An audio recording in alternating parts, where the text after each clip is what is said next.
एक आदमी ने गलती से एक होटल खोज लिया। वो वहां रुका और उसे लगा कि वो हर दिन थोड़ा सिकुड़ रहा था। इस विचार की पुष्टि करने के लिए उसने खिड़की और दरवाजे के बीच एक रस्सी बांधी और उसे तान दिया। अगले दिन जब वो जागा तो रस्सी थोड़ी ढीली हो गई थी। रस्सी की लंबाई नहीं बदली थी, जिसका मतलब था कि खिड़की और दरवाजे के बीच की दूरी कम हो गई थी। ऐसा लग रहा था कि कमरा वाकई छोटा हो रहा था। उसका अनुमान सही था। ये पहली बार था जब माइक ने ऐसी अजीब चीज देखी थी। वो अब और वहां नहीं रुकना चाहता था और उसने अपना सामान पैक करके जाने की तैयारी की। लेकिन सारे निकास तलाशने के बाद उसने पाया कि जिस सीढ़ी से वो आया था वो रहस्यमयी ढंग से गायब हो चुकी थी और सारे गलियारे दीवारों में बदल गए थे। माइक को यकीन नहीं हो रहा था कि ऐसी अजीब बात हो सकती है। उसने पूरे भवन में फिर से चक्कर लगाया, लेकिन फिर भी कोई निकास नहीं मिला। उसके सामने की दीवार वैसी की वैसी थी। क्या भवन में कोई तंत्र हो सकता था? उसने हर कोने को ध्यान से देखा। तभी उसने देखा कि भवन की पाइपें कंपन कर रही थी। दीवारें मानव हृदय की तरह धड़कने लगी। जिज्ञासा में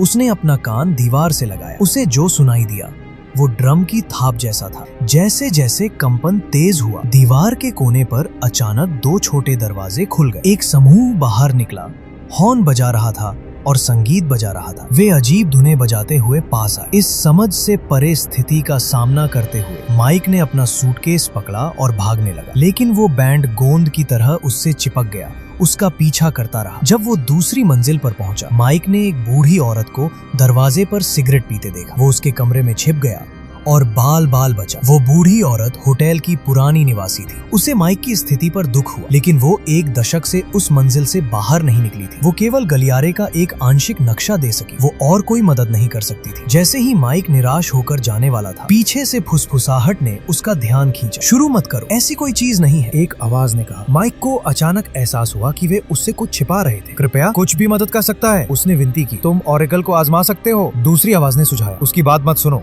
वो बकवास कर रही है, किसी ने टोका। माइक ने इसे बस एक काल्पनिक कहानी समझकर टाल दिया। इस दुनिया में भला मानसिक शक्तियां कैसे हो सकती थीं, जिनके बारे में उसे कुछ पता ना हो। लेकिन इसके बाद जो हुआ, उसने उसके विश्वासों को पूरी तरह तोड़ दिया।